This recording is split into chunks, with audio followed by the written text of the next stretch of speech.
জন্য পানি এবং আর্দ্রতা, এই দুটি জিনিস অপরিহার্য, এছাড়া জীবন বাঁচবে না।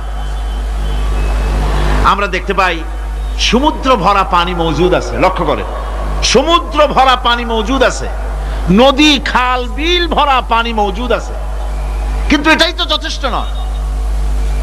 রব হচ্ছেন তিনি যিনি এই বিশাল বিশাল পানির মজুদ থেকে বাতাসকে যিনি বলেন, যিনি প্রতিনিয়ত বাষ্পীয় আকারে পানিগুলিকে সমুদ্র থেকে উত্থিত করেন, পানিগুলিকে উত্থিত করেন মহাকাশে। আল্লাহ পাক বলেন, আল্লাহুল্লাযী আরসালার রিয়াহা ফাতুসিরু সাহাবা, বাষ্প হয়ে পানিগুলি আকাশে উত্থিত হয় এবং মহাকাশে যাওয়ার পর এই পানিগুলি, লবণাক্ত পানিগুলি আল্লাহর মেশিনে সেগুলি মিষ্টি হয়ে যায়। জোরে কোন সুবহানাল্লাহ।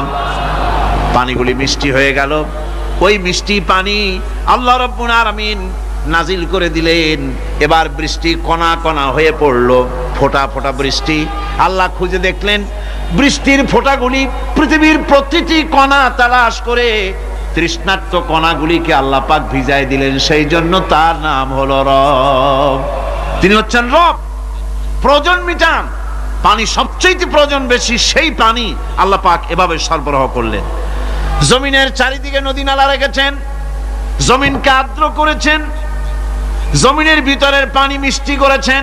টিউবওয়েল মারলে পরে, পাম্প করলে পরে ভিতর থেকে মিঠা পানি আল্লাহ পাক বের করে দেন। সুবহানাল্লাহ। এই মিষ্টি পানির ব্যবস্থা করেছেন। এরপরে তিনি ওই আল্লাহ পাক মিষ্টি পানির ব্যবস্থা করে বৃষ্টির মাধ্যমে পৃথিবীতে ফসল উৎপাদনের ব্যবস্থা করে দিলেন। সেজন্য আল্লাহ পাক কোরআনে কারীমের মধ্যে বলেছেন, ওয়াজআলনা মিনাল মাই কুল্লা শাইইন হায়্য, পানি দ্বারাই আমি সব বস্তুকে সজীব রাখি। বৈশিষ্ট্যের দিক থেকে পানির রয়েছে অনেক গুণ, আশ্চর্য গুণ। পৃথিবীর ৭৫% হচ্ছে পানি। আকাশ থেকে অর্থাৎ চাঁদ থেকে যখন চাঁদে ভ্রমণকারীরা যখন ছবি তুলেছে, তো সেই ছবিতে ব্লু রং এসেছে বেশি, সবুজ এসেছে কম। সবুজ হলো গাছপালা, আর ব্লু হচ্ছে পানি। সমুদ্রের পানির রং হচ্ছে নীল। মানুষের শরীরের ভিতরে ৬০% পানি, গাছের মধ্যে রয়েছে পানি। পানি ছাড়া পৃথিবীর বাঁচার কোনো পথ নাই। মানুষকে তিনি বলতেন, যখন যে দাওয়াতের জন্য যারা বেরোতো, তিনি তাদেরকে বলতেন, ইয়াসসিরু ওয়ালা তুআসসিরু, বাশশিরু ওয়ালা তুনাফফিরু। মানুষকে ইসলাম দ্বীনকে সহজ করে বুঝাও, কঠিন করে বুঝায়ও না। মানুষকে জাহান্নামের ভয় দেখায়া দ্বীন থেকে সরায় দিও না। জান্নাতের সুসংবাদ দিয়ে দিয়ে মানুষকে দ্বীনের দিকে ডাকো। এই ছিল নবী করিম সাল্লাল্লাহু আলাইহি সাল্লামের চরিত্র। তার আপনারা এই ঘটনা শুনেছেন, আমি মাহফিলে বলেছি। একবার এক ইহুদি মসজিদে নববীর ভিতরে পেশাব করে দিয়েছিল।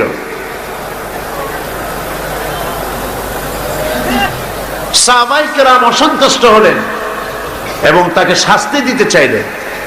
নবী করিম সাল্লাল্লাহু আলাইহি সাল্লাম সাহাবীদের থামায় দিলেন, বললেন তার সবটা কাজ সারতে দাও। যদি মাঝপথে বাধা দেওয়া হয় তাহলে লোকটা অসুস্থ হয়ে পড়তে পারে। যখন কাজ শেষ হয়েছে, পেশাব শেষ হয়ে গিয়েছে, নবী করিম সাল্লাল্লাহু আলাইহি ওয়াসাল্লাম তাকে ডাকলেন এবং বললেন, তুমি যে কাজটি করেছো তুমি জানো এটা কোন কোন জায়গা? সে বলল, না জানি না। নবী করিম সাল্লাল্লাহু আলাইহি ওয়াসাল্লাম বললেন, জায়গাটি হচ্ছে আমাদের ইবাদতের জায়গা। তোমাদের ইবাদতের জায়গায় যদি কেউ এই কামটা করত তাহলে তোমার কেমন লাগতো? খবরদার, ভবিষ্যতে কখনো তুমি এই মসজিদের ভিতরে, উপাসনালয়ের মধ্যে, ইবাদতের জায়গার মধ্যে এই কামটা করবা না। ইহুদি বলল, আমি মনে করেছিলাম আপনি বুঝি বাদশাহ, রাজা বাদশাদের মতো। আমি যে অপরাধ করেছি এই অপরাধের শাস্তি তো হতে পারত, আপনার হুকুম দেওয়া লাগতো না। চোখের ইশারায় আমার মাথা মাটিতে এক গড়াগড়ি করত, আপনি তা করেন নাই। উত্তম ব্যবহার দিয়ে আমাকে বুঝাই দিয়েছেন, আমার বুঝতে মোটেও কষ্ট হয় নাই। আপনি আল্লাহ পাকের নবী, আমি আর কাফের ইহুদি রইলাম না, আমিও মুসলমান হয়ে গেলাম। লা ইলাহা ইল্লাল্লাহু মুহাম্মাদুর রাসূলুল্লাহ। নবী করিম সাল্লাল্লাহু আলাইহি সাল্লাম সাহাবীদের দিকে তাকায় বললেন, ইন্নাকুম বুইসতুম মুয়াসসিরিন, তোমাদেরকে আল্লাহ পাক সহজ করার জন্য পাঠিয়েছেন, কঠিন করার জন্য পাঠান নাই। মানুষকে সহজ করো, বিষয়টি সহজ করে বুঝাও, মানুষকে ভালোবাসো। দ্বীন ওয়ান নাসিহা, দ্বীন হলো কল্যাণ কামনা করা, ভালোবাসা। নবী করিম সাল্লাল্লাহু আলাইহি সাল্লামকে আল্লাহ পাক পাঠালেন, দায়িত্ব দিলেন তাকে দ্বীন বোঝাবার, তাওহীদ বোঝাবার, মানুষকে আখিরাত বুঝাবার, রিসালাত বুঝাবার, এই দুনিয়াকে কিভাবে পরিচালনা করবে সেই কথাগুলি বুঝাবার জন্য নবী করিম সাল্লাল্লাহু আলাইহি সাল্লাম মানুষকে বলেছেন, মানুষকে বুঝাইছেন। আল্লাহর নবী, তার কাছে দলিল ছিল কোরআন, কোরআন দিয়ে তিনি মানুষকে বুঝাইছেন, এক আল্লাহর গোলামি করো, যিনি আকাশ সৃষ্টি করেছেন, জমিন সৃষ্টি করেছেন, তোমাদেরকেও সৃষ্টি করেছেন, তিনি ছাড়া কোনো ইলাহা নাই। ইলাহা ইল্লাল্লাহু মুহাম্মাদুর রাসূলুল্লাহ। কোনো ইলাহা নাই, কোনো আইনদাতা নাই, বিধানদাতা নাই আল্লাহ ছাড়া। এক আল্লাহর গোলামি করো। খেতে দেওয়ার মালিক তিনি, পড়তে দেওয়ার মালিক তিনি, হায়াতের মালিক তিনি, মওতের মালিক তিনি। বলুন, হায়াতের মালিক কে? সবাই বলেন, মওতের মালিক কে? খেতে দেওয়ার মালিক কে? কষ্ট থেকে মুক্তি দেওয়ার মালিক কে? বিপদ থেকে বাঁচাবার মালিক কে? হাসাবার মালিক কে? কাঁদাবার মালিক কে? ফাআলুল লিমা ইউরিদ, যা খুশি তাই তিনি করতে পারেন। এই জিনিসগুলি যারা মুসলমান তাদের বোঝা উচিত। মুসলমানেরা না বুঝেই আল্লাহ পাকের সঙ্গে শিরক করে, আল্লাহ পাকের সঙ্গে অংশীদার স্থাপন করে। ছেলে নাই, বিয়ে করেছে, 10-12 বছর বয়স হয়েছে, বিয়ে হয়ে গেছে, ছেলে নাই, মেয়ে নাই, খাজা বাবাদের কাছে যায়, মাজারের কাছে যায়, মানত সানত করে, সেখানে নিজের ছেলে কামনা করে, চাকরিতে প্রমোশন কামনা করে, স্বাস্থ্য ভালো হওয়ার জন্য বলে, ক্ষমতায় যাওয়ার জন্য বলে। এই কথাগুলি এইভাবে বলা আল্লাহ ছাড়া অন্যের কাছে, এটাই হচ্ছে শিরক। এই শিরক থেকে মুক্ত করার জন্য নবী করিম সাল্লাল্লাহু আলাইহি সাল্লাম মানুষকে বুঝাইছেন। আমরা কি সেই শিরক মুক্ত হতে পেরেছি? আমরা মুক্ত হতে পারিনি। আমাদের ভিতরে বহু মুসলমান আছে যারা নামাজ পড়েন, রোজা রাখেন, কপালে দাগ পড়ে গেছে, তারপরেও সওয়াবের নিয়ত করে শিরক করেন। বলেন নাউযুবিল্লাহি মিন যালিক। বিশ্বাস করুন, কবরের কাছে গিয়ে, মাজারের কাছে গিয়ে কিয়ামত পর্যন্ত কানলেও কবরে যিনি শুয়ে আছেন তিনি আপনাকে কিচ্ছু দিতে পারবেন না। এই কথা কি মনে থাকবে? বলেন আপনারা, এই কথা কি মনে থাকবে? আল্লাহ মনে রাখার তৌফিক দিন। আল্লাহ পাক সহ্য করেন না, শিরককে বরদাস্ত করেন না। বহুবার আমি একথা এখানে আলোচনা করেছি, ওলামা হাজারাত কথা আলোচনা করেছেন। কোথায়? চট্টগ্রাম থেকে, খুলনা থেকে, যশোর থেকে বাস ভাড়া করে শাহজালাল রহমতুল্লাহ আলাইহির মাজার, শাহপরান রহমতুল্লাহ আলাইহির মাজারে এসে সিন্নি দেওয়া, টাকা দেওয়া, পয়সা দেওয়া, মান্নত করা, সেজদা দেওয়া হারাম, জায়েজ নয়। আবার এখান থেকে যাচ্ছে চট্টগ্রামে, সেখান থেকে আসতেছে এখানে, এখান থেকে যাচ্ছে আজমিরে, সেখান থেকে যাচ্ছে বাগদাদে। নাউযুবিল্লাহি মিন যালিক। কোথায় যাও? আল্লাহ সব, আল্লাহ পাক দেখছেন। আল্লাহকে সেজদা দাও। যদি কোনো অসুবিধা হয়, ফাইদা ফারাগতা ফানসাব ওয়া ইলা রাব্বিকা ফারগাব। আল্লাহ পাক বলেছেন, তুমি যখন অসহায় পড়বে, তুমি যদি অসহায়ত্ব ফিল করো, যখন তুমি খালি হাত হয়ে যাবে, দাঁড়িয়ে যাও আর তোমার প্রভুর, তোমার রবকে বিনয়ের সঙ্গে ডাকো, তাকে সেজদা দাও। বিপদ হয়েছে, মসজিদে চলে যান। শুনতেছেন আপনারা? বিপদ হয়েছে, মসজিদে চলে যান। কাজায়ে হাজাত 2 রাকাত নামাজ পড়েন, আল্লাহকে সেজদা দেন, চোখের পানি ফেলেন, 50,000 বছর শাহজালালের মাজারে গিয়া চান্দা দিয়া পয়সা দিয়া গজাল মাসরে মুড়ি খাওয়া জানা হবে, এক সেজদায় আল্লাহ তাই করে দেবেন। শাহজালাল রহমতুল্লাহ আলাইহি আল্লাহর ওলি, আল্লাহর মাহবুব বান্দা, তিনি মাখলুক আর আল্লাহ হচ্ছেন খালিক। আল্লাহ কি? খালিক। আল্লাহর ওলি, আল্লাহর মাহবুব বান্দা, তার মাকামে তিনি আছেন। আপনি জিয়ারতে যাবেন, সূরা ফাতিহা পড়ুন, সূরা ইখলাস পড়েন, সিন্নি দেওয়ার দরকার নেই, দোয়া করে আসেন। কিছু পাবেন না, দিতে যাবেন, সূরা ফাতিহা পড়ুন, সূরা ইখলাস পড়ুন, দরুদ শরীফ পড়ুন, দোয়া করুন, নিজের জন্য করুন, কিন্তু ওনার কাছে কিছু চাবেন না। আপনারা কথা বুঝতেছেন? আল্লাহর কাছে বলেন, আল্লাহ পাক আমারে নামাজি বানাও, দিনদার বানাও, আমার ইমানদার বানাও। হযরত শাহজালাল তোমার বান্দা, আমিও তোমার বান্দা। হযরত শাহজালাল যে আমল করে তোমার কুরবাত হাসিল করেছেন, আমাকেও তোমাকে সেইভাবে আমাকে আমল করার তৌফিক দান করে দাও। কতই না ভালো হতো এইরকম দোয়া করলে। এই দোয়াগুলি করেন, একটু চিন্তা করেন। আপনি যাচ্ছেন হযরত খাজা মুঈন চিশতি রহমাতুল্লাহ আলাইহির মাজারে, যাচ্ছেন বাগদাদে, আপনি বাংলা ভাষায় গিয়ে বলতেছেন, খাজা বাবা আমি আসছি, আমার তো ছেলেবেলে নাই, আমার একটা ছেলেবেলে দেন। উনি তো বাংলা জানি না, তা আপনার এই কইয়া লাভটা কি? তারপরে উনি ও কবরের মধ্যে আছে, চেতনা আছে না ঘুমায় আছে, না উনি কোথায় আছে আপনি কি তা জানেন? বলেন জানেন? তো খামাখেটা করে লাভটা কি? কমন সেন্সের কমন বাদ দিয়া শুধু সেন্সও যদি থাকে তো তাই দিয়ে চিন্তা করে লাভটা কি? কোনো লাভ নাই। লাভ হচ্ছে আল্লাহকে সেজদা করুন, মানত করবেন, আল্লাহর নামে মানত করুন। এই কথাগুলি নবী করিম সাল্লাল্লাহু আলাইহি ওয়াসাল্লাম বুঝাইছেন। হাতের তৈরি করা এই সমস্ত আসনাম, এগুলির সামনে মাথা নত করে কোনো লাভ নাই। এক আল্লাহর সামনে মাথা নত করো, একটা সেজদা জীবনের জন্য কাফি হয়ে যেতে পারে, আল্লাহ পাক যদি খুশি হয়ে যায়। শায়ের খুব সুন্দর করে বলেছেন, পড় গিয়া জিস পর নজর बंदा को मौला कर दिया, पड़ गया जिस पर नजर बंदा को मौला कर दिया, आ गया जिस नाम में जोश कतरा को दरिया कर दिया। আল্লাহ রাব্বুল আলামিনের রহমতের নজর যদি কোনো গোলামের উপরে পড়ে, গোলাম কৃতদাস স্লেভ, কোন গোলামের প্রতি যদি আল্লাহর রহমতের নজর পড়ে যায়, গোলাম বাদশা হয়ে যায়। কি চিন্তা করেন আপনারা? কি চিন্তা করছেন? গোলামের প্রতি দৃষ্টি পড়লে গোলাম বাদশা হয়। এক ফোঁটা পানির উপরে রহমতের নজর পড়লে পানি ফোঁটা প্রশান্ত মহাসাগর হয়ে যায়। ওয়ারিদওয়ানুন মিনাল্লাহি আকবার, ওয়ারিদওয়ানুন আল্লাহ পাকের সন্তুষ্টি, এ কথা বোঝানো হয়নি।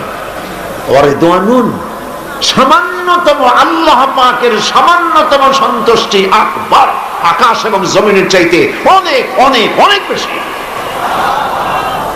আল্লাহ পাককে খুশি করুন, আর আল্লাহ পাক খুশি হবেন শিরক থেকে বাঁচলে পরে। কলিজার মধ্যে এই কথা পাথরের মতো শক্ত করে জমায়ে নেন। কোন পীর সাহেব জীবিত অথবা মৃত কেউ আমার ভাগ্য পরিবর্তন করতে পারবে না। আমার ভালো আমার মন্দ সবটা করতে পারবেন কে? এক আঙ্গুল আকাশের দিকে উঁচু করে বলেন, কে করতে পারবেন? জোরে বলেন, কে পারবেন? আরো জোরে বলেন, কে করতে পারবেন? আল্লাহ, আল্লাহ, আল্লাহ।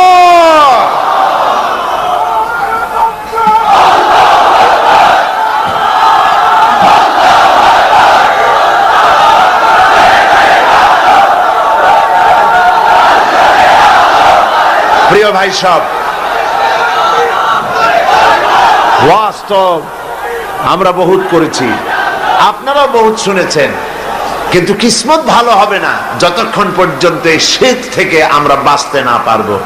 নবী, আল্লাহর নবীরা, পেগম্বরেরা আম্বিয়া আলাইহিমুস সালামের সর্বপ্রথম দাওয়াত এটাই ছিল, আল্লাহর সাথে কাউকে শরীক স্থাপন করা যাবে না। সাফ, সমস্ত ক্ষমতার মালিক আল্লাহ সুবহানাহু ওয়া তাআলা, যা প্রয়োজন আল্লাহকে বলেন। আল্লাহর কাছে যেতে চান? আমি জবাব চাচ্ছি, আল্লাহর কাছে যেতে চান? সবাই চান? আল্লাহ পাক বলছেন, আমার কাছে যদি আসতে চাও ওয়াসজুদ ওয়াক্তারি। সুবহানাল্লাহ, ওয়াসজুদ ওয়াক্তারি, সিজদা দাও আর আমার কাছে এসে যাও। সুবহানাল্লাহ, সিজদা দিলেই কাছে আসবা, সিজদা ছাড়া কাছে আসা যাবে না। যত সিজদা দিবে ততই কাছে চলে আসবে। এই জন্য নবীজির কাছে প্রশ্ন করা হয়েছে, বান্দা আল্লাহর নিকটবর্তী হয় কখন? নবীজি বলেছেন, বান্দা যখন সিজদা দেয়, বান্দা একদম আল্লাহ রাব্বুল আলামিনের কাছে চলে যায়। সিজদা যখন দিবে, চিন্তা করবেন আল্লাহ পাকের কদম মোবারকের উপরে আমার মাথা রেখে দিলাম। কলিজা ঠান্ডা হয়ে যাবে এরকম একটা সিজদায়, কলিজা ঠান্ডা হয়ে যাবে একটা সিজদায়, মাথা উঠাইতে ইচ্ছা করবে না। যদি এই খেয়াল করতে পারেন যে আমার মাথা, আমি আমার আল্লাহ, আমার রব, আকাশ এবং জমিনের মালিক আল্লাহ পাকের পায়ের উপরে আমার মাথাকে ছেড়ে দিলাম। এটি হচ্ছে সিজদার ধরন। শিরক থেকে বাঁচতে হবে, এটাই নবীদের দাওয়াত ছিল। আল্লাহ পাক বলছেন, সোজা রাস্তা বলে দেওয়ার, ও আলাল্লাহি কাসদুস সাবিল, সোজা রাস্তা বলে দেওয়ার দায়িত্ব আমার। এ হলো সেই সোজা রাস্তা, যেই রাস্তায় আল্লাহরে পাওয়া যাবে। নবীজি মক্কা নগরীতে 13টি বছর নবুয়ত পাওয়ার পর 13টি বছর ধরে এই দাওয়াতগুলি দিয়েছিলেন। তাই স্বার্থবাদীরা সহ্য করতে পারে নাই বলি নবীকে মারধর করেছিল। নবীজি তিনি বলেন নাই, এই মক্কার আমি ক্ষমতাধর হব, আমি মক্কার মালিক হব, সোনা চাই, দানা চাই, টাকা চাই, পয়সা চাই, বলেন নাই। তিনি শুধু এই কথাগুলি বলেছেন, এক আল্লাহর গোলামি করো। এই কথাই তারা বরদাস্ত করতে পারে নাই বলে আবু জাহাল, আবু লাহাব, কাফের বেঈমানগুলি আবু তালিবের কাছে গিয়ে যখন প্রস্তাব করেছিল মুহাম্মদ সাল্লাল্লাহু আলাইহি সাল্লামকে বলেন লা ইলাহা ইল্লাল্লাহ দাওয়াত যেন না দেন, এর বিনিময়ে টাকা পয়সা সোনা দানা যা চাই সব দেব। হুজুরের কাছে প্রস্তাব এলো, নবী করিম সাল্লাল্লাহু আলাইহি সাল্লাম বলেন, চাচাজি ওরা যেটা দিতে পারি সেটা তো স্বাভাবিক, যেটা দিতে পারবে না তাও যদি দিতে পারে, যেমন আকাশের সূর্যটা ধরে এনে ওরা যদি আমার ডান হাতে তুলে দেয়, আকাশের পূর্ণিমার চাঁদ ধরে এনে যদি আমার বাম হাতে তুলে দেয়, এর বিনিময়ে এক মুহূর্তের জন্য তাওহীদের দাওয়াত বন্ধ করে দেব না। আমি আসছি তো এই কাজ করার জন্য, তাওহীদ, তাওহীদ প্রতিষ্ঠার জন্য। মানুষের চিন্তা চেতনা সব ঘুরাইয়া আল্লাহর দিকে। কার দিকে? আগুনের দিকে নয়, মূর্তির দিকে নয়, কোন মানুষ কোন ব্যক্তির দিকে নয়, চেহারা ঘুরাইয়া ডাইরেক্ট আল্লাহর দিকে করার জন্যই আল্লাহ পাক নবীদেরকে প্রেরণ করেছিলেন। এগুলি ছিল নবীদের দাওয়াত। 13 বছর এই কাজ তিনি করলেন। এখন এসেছে আল্লাহ পাকের। গতকাল আমি প্রশ্ন করেছিলাম, জমিন কার, মানুষ কার, বাতাস কার, আকাশ কার? কি বলছিলেন? সেই আল্লাহর আইনকে ইমপ্লিমেন্ট করার জন্য একটা রাষ্ট্র শক্তি দরকার। সেই রাষ্ট্র শক্তি, রাষ্ট্রীয় পাওয়ার আনার মতো যোগ্যতা সম্পন্ন, চালাবার মতো যোগ্যতা সম্পন্ন লোক দরকার। আল্লাহ পাক 13 বছর বসে সেই লোক নবী করিম সাল্লাল্লাহু আলাইহি সাল্লামকে দিয়ে তৈরি করালেন। আল্লাহর সিস্টেম ভিন্ন, যে যা পারে না আল্লাহ তারে তা দিয়ে তা করানো না। ইউসুফ আলাইহিস সালামকে ফট করে যদি আল্লাহ মিশরের প্রেসিডেন্ট বানায় দিতেন, তাহলে রাষ্ট্র তিনি চালাইতে পারা তার পক্ষে কষ্টকর হয়ে যেত। এই জন্য দেখেন, আল্লাহর টার্গেট হলো ইউসুফ আলাইহিস সালামকে কি বানাবেন? বোঝেন না কথা? প্রেসিডেন্ট বানাবেন। কোন জায়গায়? মিশরের প্রেসিডেন্ট বানাবেন। এখন রাষ্ট্র চালাবার জন্য যে জ্ঞান দরকার, রাষ্ট্র পরিচালনার জন্য যে অভিজ্ঞতা দরকার, সে অভিজ্ঞতা প্রয়োজন ছিল। 11 ভাই এসে ইউসুফ আলাইহিস সালামকে ফালাই দিল ছোট্টবেলায় কুয়ার মধ্যে। ওরা মনে করেছিল যে কুয়ার মধ্যে ফালাই দিলাম, এর মধ্যে মরে যাবে, ভূত হয়ে মরে শেষ হয়ে যাবে। কিন্তু ওরা ঠিক পায় নাই যে এটা একটি টানেল, এটি একটি সুড়ঙ্গ। সুড়ঙ্গের এক মাথা দিয়ে ইউসুফ আলাইহিস সালামকে ফালাইছে 11 ভাই, আর এক প্রান্ত দিয়ে আর এক মাথা দিয়ে আল্লাহ তারে উঠাইয়া মিশরের সিংহাসন পর্যন্ত পৌঁছায় দিলেন। এই রাষ্ট্র ক্ষমতায় যাওয়ার আগ পর্যন্ত রাজ পরিবারে তাকে রাখা হয়েছে। রাষ্ট্র পরিচালনা কেমনে করে তা তিনি নিজের চোখে দেখেছেন, আর নিজের চরিত্র বলে সব তিনি দখল করেছেন। সুতরাং রাষ্ট্র পরিচালনার জন্য লোক দরকার। হঠাৎ করে কিছু লোক রাষ্ট্র যদি তাদের হাতে দেওয়া যায়, দেশ চালাইতে জানে না, একটা ইউনিয়ন চালাইতে পারে না, একটা থানা চালাইতে পারে না, অভিজ্ঞতা লাগবে তো। আমার নিয়ে যদি আপনারা বলেন যে এত লম্বা লম্বা বক্তৃতা করেন, কোর্টে একটা আসামি খালাস করার জন্য উকিলের মতো আর্গুমেন্ট করেন, আমার তো কান্দা ছাড়া পথ থাকবে না, কারণ আমি তো এই বিষয়ে জানি না। ঠিক কিনা বলে? একজন ডাক্তারকে তাকে যদি বলা হয় যে হাফিজি মাদ্রাসায় গিয়া আপনি একটু হাফিজি পড়ান, কোরআন শরীফ পড়ান, উনি হাফেজ যদি না হন, পারবেন? সেটা পারবেন না। এই জন্য রাষ্ট্র পরিচালনা করার জন্য জমিন আল্লাহর, আইন চলবে আল্লাহর। সেই আইনকে কার্যকরী করার জন্য এক শ্রেণীর লোক প্রয়োজন, আল্লাহর আইন বোঝে এবং জীবনের বিনিময় আল্লাহর আইনকে প্রতিষ্ঠিত করার জন্য বদ্ধপরিকর। এমন একটি বাহিনী তৈরি করতে নবী করিম সাল্লাল্লাহু আলাইহি সাল্লামের সময় লাগলো কত বছর? 13 বছর। 13 বছর ধরে এই লোকগুলিকে তৈরি করে তিনি প্রস্তুতি নিয়েছেন। তিনি জানেন না সামনে কি হবে, পরিকল্পনা তো করছেন আরেকজন, পরিকল্পনা হচ্ছে আরেক জায়গায়। কে করতেছেন পরিকল্পনা? আল্লাহ সুবহানাহু ওয়া তাআলা। নবীজি ঘুমিয়ে আছেন, গভীর রাত্রে হযরত জিবরিল আমিন এসে বলছেন, আল্লাহর নবী, আল্লাহ পাক অর্ডার করেছেন আজকের রাতেই মদিনায় হিজরত করবেন। আপনার ঘরের চতুর্দিকে কাফির বেঈমানেরা দাঁড়ানো, সকাল হওয়ার সঙ্গে সঙ্গে তারা আপনাকে মেরে ফেলবে। নবীজি ঘুমের থেকে জেগে হযরত আলীকে ডেকে বললেন, আলী, আমার বিছানায় ঘুমায় থাকো, আল্লাহর হুকুম হয়েছে আমি মদিনায় চললাম, আমার কম্বলটা মুড়ে দিয়া তুমি ঘুমায় যাও। হযরত আলী বলেন, ইয়া রাসূলুল্লাহ, আপনার বিছানায় আপনার চাদর মুড়ি দিয়া ঘুমিয়ে থাকবো। সকাল বেলায় কাফির বেঈমানেরা এসে আপনার বিছানার উপরে আপনার চাদর গায়ে দেওয়া অবস্থায় আমাকে মুহাম্মদ সাল্লাল্লাহু আলাইহি সাল্লাম মনে করে আমাকে কেটে টুকরা টুকরা করে বিদায় করে দেবে। আমার মনের মধ্যে কোনো দুঃখ হবে না, কষ্ট হবে না, বরং তৃপ্তি এটাই হবে যে আমি আলীর জীবনের বিনিময়ে আল্লাহর নবী বেঁচে আছেন। নবীজি ঘরের থেকে বেরোলেন, চতুর্দিকে কাফের দাঁড়ানো, হাতে এক মুষ্টি বালু নিলেন, বালুগুলি নিক্ষেপ করলেন। কাফের দাঁড়ানো চতুর্দিকে বালু চলে গেল চতুর্দিকে, এদের চোখের মধ্যে গিয়ে ঢুকলো। কাফেররা চোখ ডলতে লাগলো। এই ফাঁকে আল্লাহর নবী বেরিয়ে গেলেন, কাফেররা দেখলোই না কে কখন বেরিয়ে কোথায় গেল। মহান আল্লাহ রাব্বুল আলামিন পরবর্তী সময় নবীজিকে এই কথা স্মরণ করিয়ে দিয়ে বলেছেন, ওয়ামা রামাইতা ইয রামাইতা ওয়ালাকিন্নাল্লাহা রামা।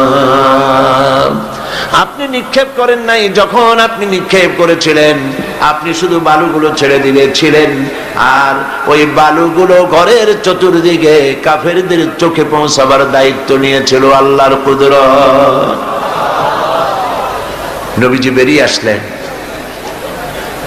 কাবা শরীফের দিকে বারবার তাকাচ্ছিলেন, আর চোখ থেকে পানি দর দর করে পড়তেছিল। বুখারী শরীফের হাদিসে এসেছে, নবীজি কাঁদতেছিলেন আর বলতেছিলেন, হে কাবা, বড় আশা ছিল তোমার খেদমত করব, তোমার পাশে থাকব, কিন্তু তোমার নিষ্ঠুর সন্তানেরা তোমার পাশে আমারে থাকতে দিল না। নবীজি হযরতে আবু বকর রাদিয়াল্লাহু তাআলা আনহুর বাড়ি গিয়ে যখন দরজায় নক করেছেন, আবু বকর বলে দরজা খুলে গেল, লাব্বাইক ওয়া সাদাইকা বলে। হুজুর প্রশ্ন করলেন, আবু বকর এত রাত্রে একটা ডাকেই ঘুম ভেঙে গেল তোমার, তুমি কি ঘুমাও নাই? হযরত আবু বকর বলেন, ইয়া রাসূলুল্লাহ, আপনি আমাকে যখন বলেছিলেন রাতের বেলায় হিজরতের সময় আমাকে সাথে নিয়ে হিজরত করবেন, আমি মনে মনে ভেবেছি কত রাত্রে কখন নবীজি আসবেন, দরজার সামনে দাঁড়াইয়া আমারে যদি ডাকাডাকি করেন আর আমি যদি ঘুমায় থাকি নবীর সঙ্গে বেয়াদবি হয়ে যাবে। আমি এই কথা মনে করে বিছানার উপরে আরাম করে না ঘুমাইয়া আপনার গলার আওয়াজ শোনার জন্য এই দরজার সঙ্গে পিঠ লাগাইয়া দাঁড়াইয়া দাঁড়াইয়া ঘুমাচ্ছিলাম। হযরতে আবু বকর রাদিয়াল্লাহু তাআলা আনহুকে সঙ্গে করে নিয়ে নবীজি মিসফালার ভিতর দিয়া মদিনার রাস্তা ছেড়ে উল্টা দিকে গেলেন। মিসফালার ভিতর দিয়া জাবালে কেদোয়ার উপর দিয়া জাবালে সুর গিয়া পৌঁছলেন। ফজরের রক্ত হয়ে গেল, ভেতরে নিয়ে আশ্রয় নিলেন গুহার মধ্যে। কাফেরেরা সকালবেলা এলো, একজন বলে ভিতরে আছে আর একজন বলে নাই। হযরত আবু বকর বলছেন, ইয়া রাসূলুল্লাহ, ধরা পড়ে গেছে, বাঁচার আর উপায় নাই। আল্লাহর নবী তখন কি বলেছিলেন কোরআন শরীফে আল্লাহ পাক তা শোনায় দিয়েছেন। নবীজি বললেন, ইয ক্বালা লিসাহিবিহি লা তাহজান ইন্নাল্লাহা মা'ানা। আল্লাহ পাক কোরআন শরীফের কথা উঠাই দিলেন।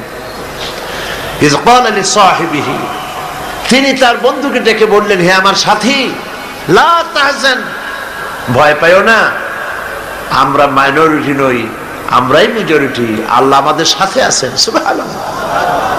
কিসের ভয়?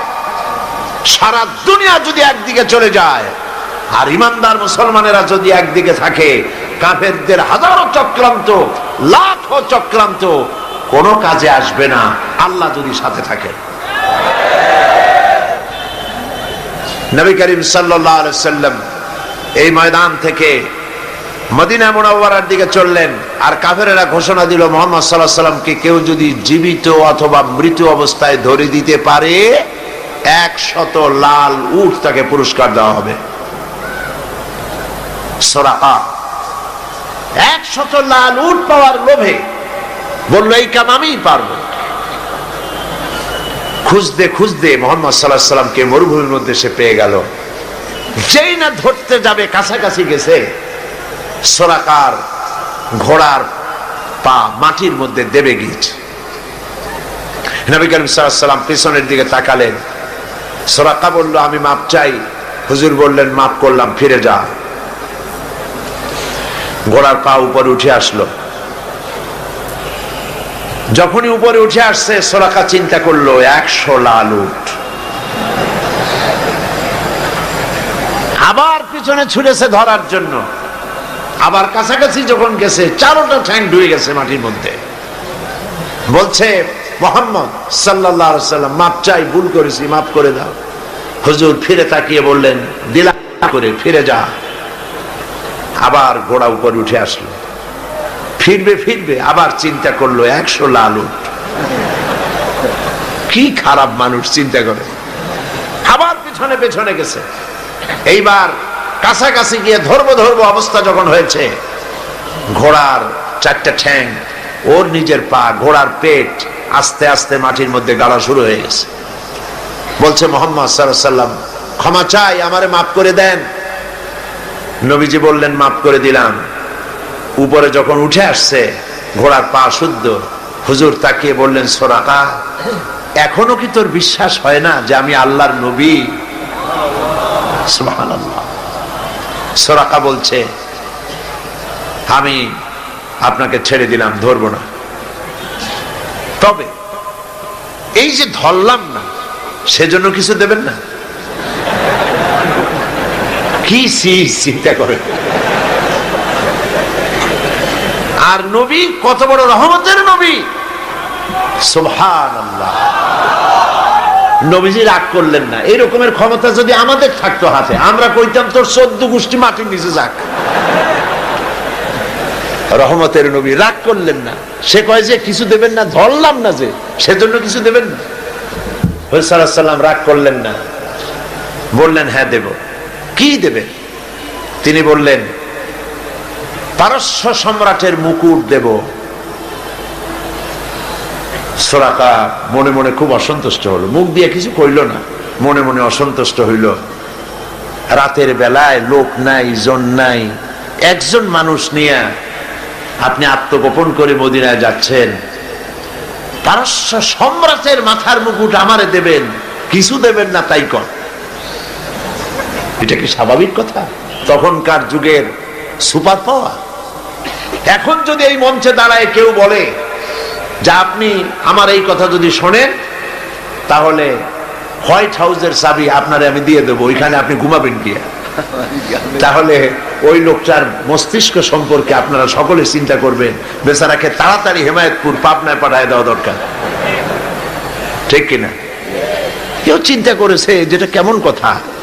পারস্য সম্রাটের মাথার মুকুট আমার দেবে, একটা কথা হইল। তিনি চলে গেলেন, মুখ মলিন করে চলে গেলেন। নবী করিম সাল্লাল্লাহু আলাইহি সাল্লাম মদিনা এলেন, ইসলামের রাষ্ট্র প্রতিষ্ঠা করলেন, ইন্তেকাল করলেন। আবু বকর রাদিয়াল্লাহু তাআলা ক্ষমতা এলেন, ইন্তেকাল করলেন। সুরাকা বুড়া হয়ে গেছে, চুল দাড়ি পাকিয়া সব সাদা হয়ে গেছে। এবার ক্ষমতায় হযরতে আমিরুল মুমিনিন খলিফাতুল মুসলিমিন ওমর ইবনুল খাত্তাব রাদিয়াল্লাহু তাআলা। পারস্যের সঙ্গে যুদ্ধ হলো। এই যুদ্ধে পারস্য মুসলমানদের হাতে দখল হয়ে গেল। গনিমতের মাল এলো, সোনা দানা হীরা জহরাত অস্ত্রপাতি সব গনিমতের মাল এসে খলিফার সামনে হাজির। খলিফা বসে তাকিয়ে দেখছেন সম্পদের ভিতরে যত গনিমতের মাল এসেছে তার মধ্যে হীরা মণিমুক্তা খচিত পারস্য সম্রাটের মাথার মুকুট ওমরের পায়ের কাছে এসে হাজির। হযরত ওমর রাদিয়াল্লাহু তাআলা আনহু বললেন, কে আছো? চলে যাও, সুরাকাকে ডেকে নিয়ে আসো। সুরাকাকে ডাকা হলো। হযরত আমিরুল মুমিনিন ওমর রাদিয়াল্লাহু তাআলা আনহু সুরাকাকে ডাকতেই বললেন, সুরাকা বুড়া মানুষ, কোমর সোজা করে হাঁটতে পারে না, চুল পেকেছে, দাড়ি পেকেছে।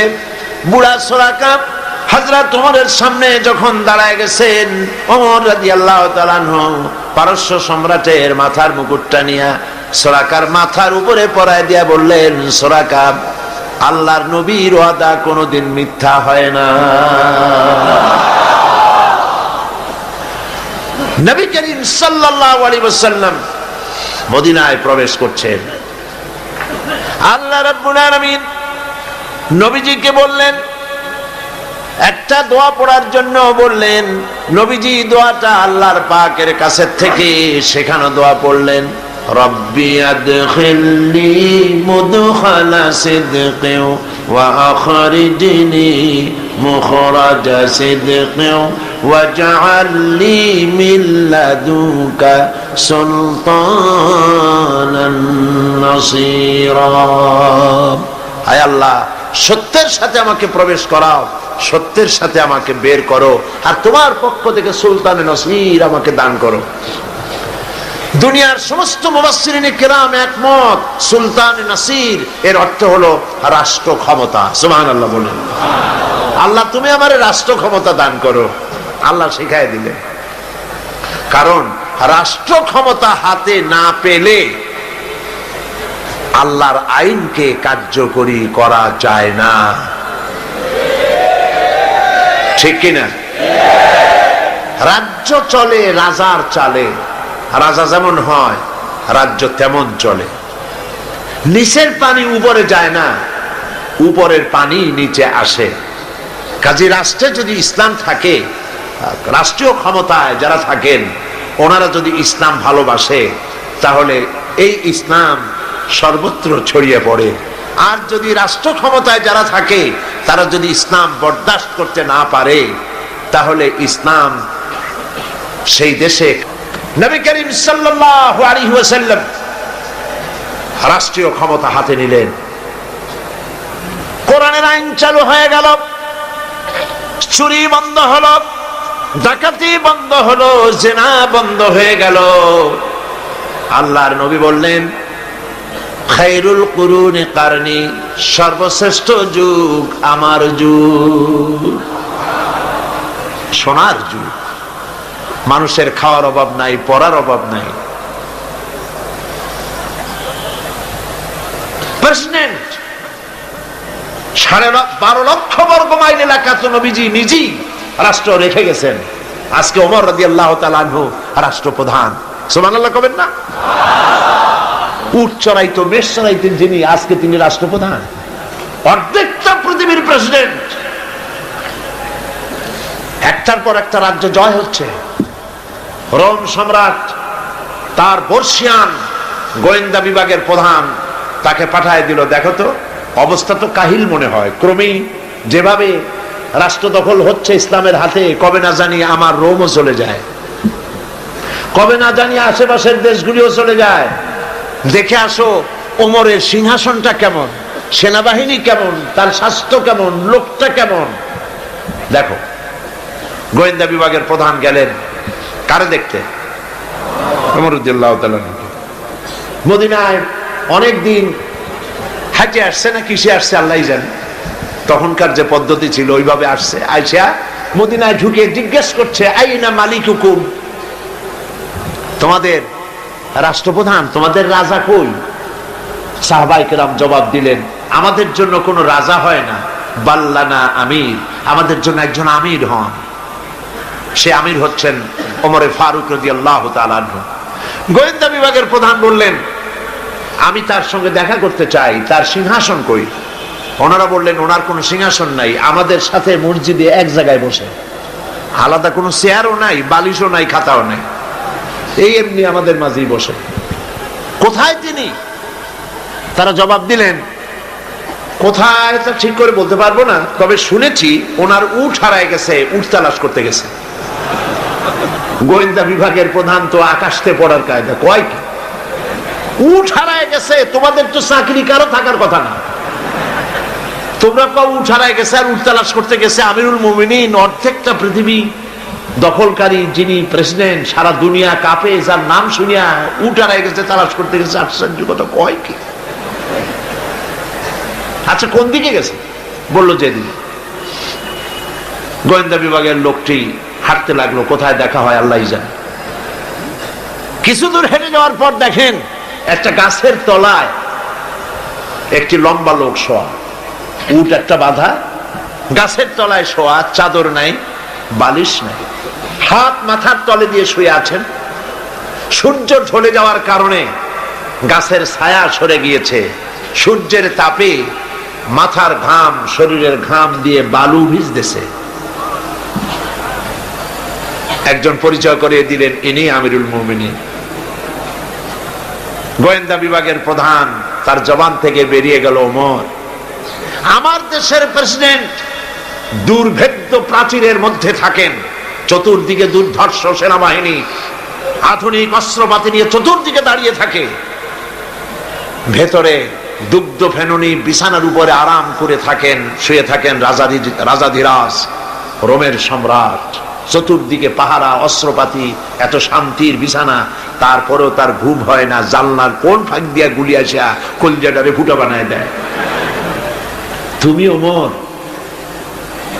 অর্ধেকটা পৃথিবী তোমার হাতের মুঠোয়, তোমার একটা বডিগার্ড নাই, তোমার বিছানা নাই, বালিশ নাই, নির্বিঘ্নে নিশ্চিন্তে উট বাঁধে রেখে তার পাশে শুয়ে আছো, কারণ তুমি জনগণের অধিকার আদায় করেছো, জনগণকে গণতন্ত্র দিয়েছো, জনগণের খাওয়ার পরাগ দিয়েছো, জনগণকে বিশ্বাস করেছো, ভালোবেসেছো, তাই তোমার নিরাপত্তার দায়িত্ব গোটা জাতি গ্রহণ করেছে। এটা হলো ইসলাম, এটা হলো ইসলাম। আর যদি জনগণের উপরে খারাপ ব্যবহার করা হয়, যিনি খারাপ ব্যবহার করেন তিনি বুঝতে পারেন ক্ষমতা যখন থাকবে না তখন আমার আর উপায় নাই, সেজন্য সেনাবাহিনীর নিরাপত্তা ছাড়া চলার পথ নাই। তখন নিরাপত্তার দাবি ওঠে। কিন্তু আল্লাহর পথের পথিক যারা, তাদের এগুলির প্রয়োজন হয় না। সুবহানাল্লাহ বলেন। কারণ তারা জানে হায়াতের মালিক, মওতের মালিক কে? জোরে বলেন কে? আল্লাহ সুবহানাহু ওয়া তাআলা। বন্ধুগণ, কোরআনে কারীমে আল্লাহ পাক বলেন, وعلى الله قصد السبيل ومنها جائر ولو شاء لهداكم أجمعين। সোজা রাস্তা বলে দেওয়ার দায়িত্ব আমি আল্লাহ। আল্লাহ পাক সহজ ও সরল রাস্তা বলে দেওয়ার জন্য নবীদের পাঠালেন। নবীরা ক্ষমতা এলেন। আল্লাহর নবী ক্ষমতা এসে নিজের ক্ষমতার পরিধি, নিজের বাড়ি ঘরের সৌন্দর্য বাড়ান নাই, নিজের জায়গা জমিন বৃদ্ধি করেন নাই, একটা বিছানা পর্যন্ত ছিল না। হযরত ওমর বলেন, আমি নবীজির সঙ্গে দেখা করতে গেলাম, নবীজি ঘরের ভিতরে আরাম ফরমাচ্ছিলেন, বিছানার উপরে শোয়া নবীজি। আমাকে দেখে তিনি উঠে বসলেন। আমি দেখলাম নবীজি দড়ি দিয়ে বোনানো খাটিয়ার উপরে শোয়া ছিলেন, চাদর নাই, তোশক নাই। নবীজি যখন উঠে বসলেন, আমি তাকিয়ে দেখলাম নবীজির পিঠ মোবারকের উপরে দড়ির দাগগুলি কেটে আছে। আমি বললাম, ইয়া রাসূলুল্লাহ, এই পৃথিবী কাফির বেঈমানেরা কত শান্তি করলো, কত আরাম করলো, আর আপনার একটা বিছানা নাই, তোশক নাই। আপনি আমাকে অনুমতি দেন, একটা বিছানা বানায় দিই, একটা তোশক বানায় দিই। নবীজি বললেন, ওমর শোনো, এই পৃথিবীতে শান্তি করার জন্য আমি আসি নাই। আমি যদি বলি ওহদ পাহাড়টাকে যদি নির্দেশ করি, ওহদ পাহাড় আমার জন্য সোনায় পরিণত হয়ে যাবে। আমি পৃথিবীতে মানবতার মুক্তির জন্য এসেছি। খাবার নাই, খাবার নাই। সকলের ঘরে খাবার পৌঁছেছে, নবীজির ঘরে খাবার নাই। হযরত আয়েশা রাদিয়াল্লাহু তাআলা আনহা বলেছেন, মাসের পর মাস, দিনের পর দিন নয়, মাসের পর মাস চলে গেছে, নবীজির ঘরে চুলায় আগুন জ্বলে নাই। একটু খেজুর, একটু পানি, এগুলি খেয়ে কোন রকম আমরা জীবিকা নির্বাহ করেছি। একবার নবী করিম সাল্লাল্লাহু আলাইহি ওয়াসাল্লাম মসজিদে নববীতে অসময় হযরত আবু বকর রাদিয়াল্লাহু তাআলা আনহুকে দেখলেন বসে আছে। জিজ্ঞেস করলেন, তোমরা এই অসময় এখানে কেন? তারা বললেন, নবীজি আজ কদিন হয়ে গেল কোনো খাবার পাইনি, ক্ষুধায় অস্থির হয়ে গেছে। নবীজি বললেন, আমারও তো একই দশা। এই দশা ওনাদের, কিন্তু জনগণের এই দশা না। জনগণের ঘরে ঘরে খাবার পৌঁছে গেছে। সুবহানাল্লাহ। ওমর রাদিয়াল্লাহু তাআলা আনহু বলেছেন, রাষ্ট্রীয় ক্ষমতা আমার হাতে। আমার ক্ষমতার আমলে ফোরাতের কূলে একটি কুকুর যদি না খেয়ে মারা যায়, কিয়ামতের দিন আল্লাহর কাছে আমাকে জবাবদিহি করতে হবে। সুবহানাল্লাহ। এর নাম ইসলাম। এর নাম কি? ইসলাম। সেই ইসলামের রাষ্ট্র প্রতিষ্ঠাই করতে হবে মুসলমানদেরকে, বাংলাদেশের জনগণকে। পারবেন না? পারবেন না? এই কোরআনের আইন বাংলাদেশে চালু হোকটা কি আপনারা চান? কারা কারা চান? আলহামদুলিল্লাহ। বসেন, বসেন। এইটা কি অবস্থা? স্লোগান দিলেই দাঁড়াতে হবে, তার মানে থেকে বসেন, বসেন।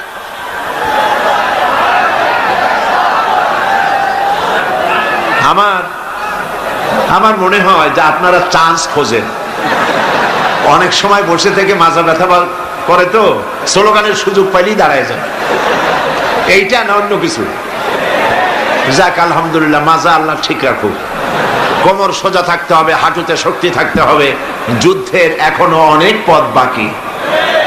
একটু জোরে সরে জিকির করেন, সুবহানাল্লাহ, আলহামদুলিল্লাহ, লা ইলাহা ইল্লাল্লাহ। জোরে, সুবহানাল্লাহ, আলহামদুলিল্লাহ, লা ইলাহা ইল্লাল্লাহ, লা ইলাহা ইল্লাল্লাহু মুহাম্মাদুর রাসূলুল্লাহ।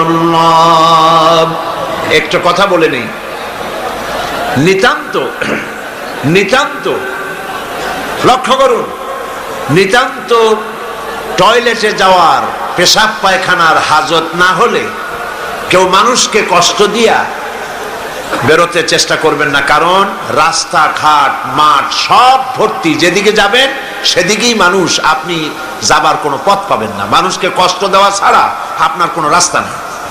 সমস্ত রাস্তা পথ ঘাট, সিলেটের মাদ্রাসা ময়দান পার্শ্ববর্তী রাস্তাগুলি সব ভর্তি, আলহামদুলিল্লাহ বলেন।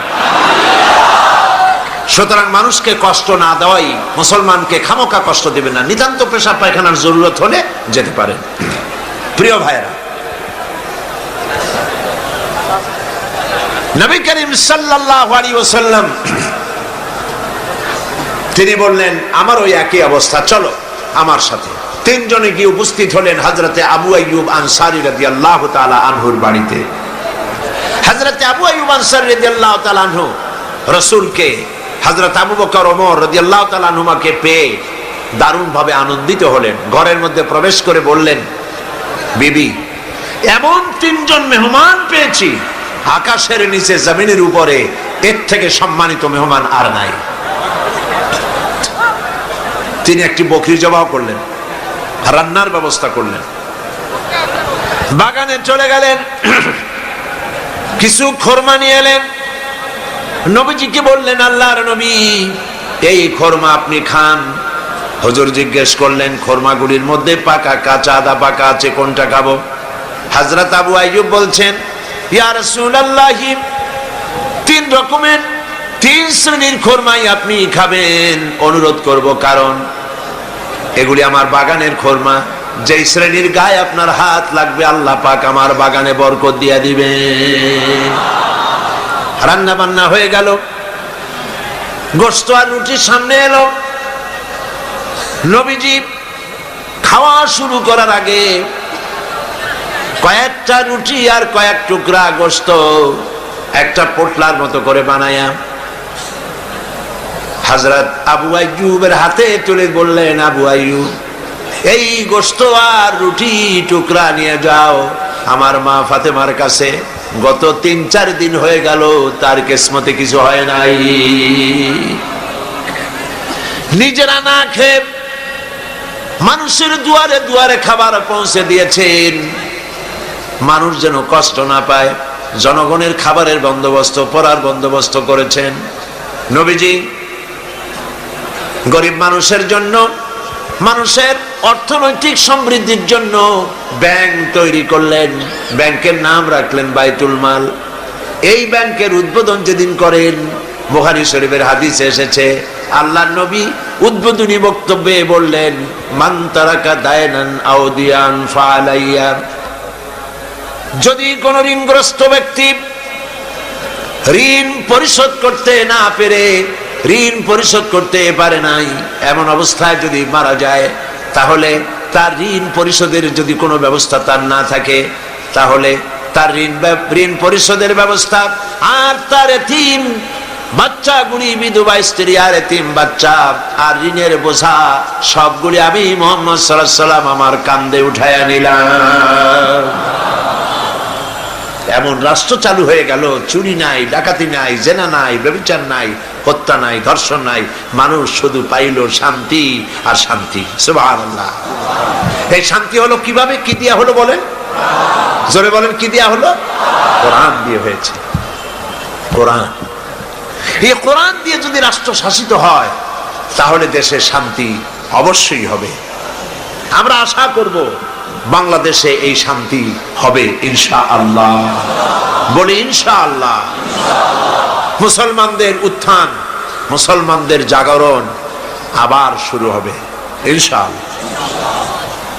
মুসলমান রাজমার খাচ্ছে পৃথিবীর চতুর্দিকে, চতুর্দিকে মার খাচ্ছে। আমি দেখতে পাচ্ছি, আমার ধারণা ছিল যে আফগানিস্তানে যে ঘটনা ঘটলো, এই ঘটনার দ্বারা আল্লাহ একটা কিছু করবেন, বড় রকমের কিছু আমরা দেখব, কিন্তু সেটা হলো না। কেন হলো না এটা তো আমরা বুঝবো না। ওয়াল্লাহু আ'লামু ওয়া আনতুম লা তা'লামুন। এর পেছনে কোনো পরিকল্পনা আছে, সেই পরিকল্পনাকারী কে? আল্লাহ রাব্বুল আলামিন। তিনি পরিকল্পনা করছেন। 11ই সেপ্টেম্বরে আমেরিকায় যে ঘটনা ঘটেছে, এই ঘটনা সম্পর্কে আমার সুস্পষ্ট মত হচ্ছে, যদ্দূর পড়াশোনা করেছি তাতে আমার সুস্পষ্ট মত, এই ঘটনা ঘটিয়েছে পৃথিবীর ইহুদিদের পরিচালিত মোসাদ, ইহুদিদের গোয়েন্দা বিভাগ, ইসরায়েল রাষ্ট্র, ইহুদিরাই এই ঘটনা ঘটিয়েছে। এর প্রমাণপত্র পত্রিকায় বেরিয়েছে। টুইন টাওয়ার যারা ভাঙলো, আমরা তীব্র নিন্দা জানাই। এখানে হাজার হাজার মানুষ কাজ করে, মানুষ হিন্দু হোক, খ্রিস্টান হোক, বৌদ্ধ হোক, মানুষ মানুষই। এই হাজার হাজার মানুষকে যারা মারলো, যারা অর্থনৈতিক দিক থেকে আমেরিকাকে ক্ষতিগ্রস্ত করার জন্য চেষ্টা করলো, এভাবে আমরা তার নিন্দা করি, ঘৃণা জানাই। কিন্তু একথাও আমাদের বুঝতে হবে যে এই টুইন টাওয়ার, এই দুটি বিল্ডিং এ 50,000 লোক চাকরি করে, তার মধ্যে 4,000 ইহুদি আছে। দুনিয়াবাসী এ খবর জেনে ফেলেছে। ঘটনার দিন 4,000 ইহুদির একটা ইহুদিও কর্মস্থলে যায় নাই। কেন গেল না? এই প্রশ্ন আমেরিকার FBI, federal bureau of investigation, পৃথিবীর নাম করা গোয়েন্দা বিভাগ, তারা কেন এটা তালাশ করলো না? ইহুদিরা কেন সেদিন আসলো না? এবং একটার পর একটা বিমান এখানে হামলা হবে। 18 মিনিট পর পর একটা বিমান, দুটো বিমানে হিট করে বিল্ডিংটা ফেলে দেবে। এইটা পূর্ব পরিকল্পিত না হলে পরে চতুর্দিকে ক্যামেরা ফিট করে ছবি ধারণ করলো কিভাবে? এগুলি বিশ্লেষকগণ চিন্তা ভাবনা করছে। মানুষ সব মাথা খারাপ না, কিছু বুদ্ধিমান মানুষ পৃথিবীতে এখনো আছে। সুতরাং কাজটি ইহুদিরা করেছে। কেন করেছে? কারণ হলো সমাজতন্ত্রের পতনের পর পুঁজিবাদী শোষণ থেকে বাঁচার জন্য পৃথিবীর নিগৃহীত, নির্যাতিত মানবতার জন্য খোলা ছিল কেবলমাত্র ইসলাম, শুধুমাত্র ইসলাম। সেই ইসলামের দিকে মানুষ যাতে আসতে না পারে, সেই জন্য ইসলাম আর মুসলমানদেরকে মিডিয়ার মাধ্যমে প্রচার করানো হলো সন্ত্রাস আর মৌলবাদ। ইসলাম মানি সন্ত্রাস, মুসলমান মানি মৌলবাদী।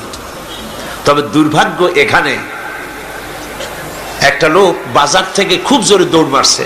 লোকেরা জিজ্ঞেস করলো, দৌড়াও কেন? কয়, ভাই মানির মান আল্লাহই রাখে। কয় কেমন? কয়, বাবা আর আমি দুইজনে গেছিলাম বাজারে, বাজারের মানুষেরা আমার বাপেরে ধরিয়া জুতা দিয়ে এমন পিটাইলো, আমি আরামসে নিরাপদে চলে আসছি, আমারে কেউ কিছু করতে পারে না। মানির মান আল্লাহই রাখে। ওর বাপের জুতা দিয়ে পিটায় আর মানির মান আল্লাহ রাখে। দুর্ভাগ্য এই জাতির এক শ্রেণীর কলামিস্ট, এক শ্রেণীর মুসলমান নামধারী কলামিস্ট, মুসলমান নামধারী ফিচার লেখক, মুসলমান নামধারী সাংবাদিক, মুসলমান নামধারী বুদ্ধিজীবী, মুসলমান নামধারী রাজনীতি, ওরা মুসলমানের ঘরে জন্মগ্রহণ করেও কুলাঙ্গার। এই লোকগুলি মুসলমানের ঘরে জন্মগ্রহণ করেও মুসলমানদেরকে মৌলবাদ আর সন্ত্রাস বলে গালি দেয়। এই দেশের মানুষেরা দুর্গা পূজার ক্ষতি করতে যায় নাই। আমরা হাজারবার বলেছি, এদেশের হিন্দু, মুসলমান, খ্রিস্টান, বৌদ্ধ সব সম্প্রীতি নিয়ে বসবাস করবে এই দেশে। আমি আমার এলাকা পিরোজপুরে আমার DCSP কে ডেকে বলেছি, যদি আমার দেশে সাম্প্রদায়িক সম্প্রীতি বজায় রাখতে হবে, মায়ের পেটের ভিতরে সন্তান থাকে যেমন নিরাপদ, আমার এলাকার ভিতরে অমুসলিম ভাইয়েরা থাকবেন সেভাবে নিরাপদ। কোন মানুষ যদি অমুসলিমদের গায়ে হাত দেয়, জুলুম করে, অত্যাচার করে, লাইট পোস্টের সাথে ঝুলাইয়া সারাদিন পিটাবেন, যাতে করে 1 মাসের ভিতরে বাপের নাম মনে না আসে। আমার দেশের মতো জায়গায় থেকে যদি আপনাদের মজা না লাগে, শান্তি না পান, তাহলে এমন নিরাপত্তার জায়গা, এরকমের শান্তির জায়গা, সাম্প্রদায়িক সম্প্রীতির জায়গা আর একটা কোথায় আছে আপনি আমাকে দেখান। হিন্দু নেতৃবৃন্দ যারা বলছেন অসভ্য বর্বরের রাজত্ব চলছে, তাহলে হিন্দুস্তানকে আপনারা কি বলবেন? 1947 সনে ভারত, আমরা ব্রিটিশ থেকে স্বাধীন হলাম। 1947 থেকে শুরু করে 2002 সাল পর্যন্ত বাংলাদেশে কোনো সাম্প্রদায়িক দাঙ্গা হয় নাই। একথা ঠিক না বেঠিক? একথা সত্য কিনা? একবারের জন্য হয় নাই। আর তোমার হিন্দুস্তানে 1947 থেকে 2002 সন পর্যন্ত 4000 বার সাম্প্রদায়িক দাঙ্গা হয়েছে। তোমাদের দেশে যখন কোরবানি হয়, ভারতে কোরবানির সময় গরু কোরবানি হয় না, তোমরা মুসলমান কোরবানি করো। মুসলমানদের মসজিদ ভেঙে তোমরা মন্দির বানাও। এই দেশে হিন্দু মুসলমান সাম্প্রদায়িক সম্প্রীতি নিয়ে আমরা বসবাস করছি। এই দেশে সরকার বদ্ধপরিকর সাম্প্রদায়িক সম্প্রীতি তারা বজায় রাখা হবে ইনশাআল্লাহ। সুতরাং নবী তারা এসেছিলেন, আল্লাহর নবীরা পৃথিবীতে এসেছিলেন শান্তি প্রতিষ্ঠা করার জন্য।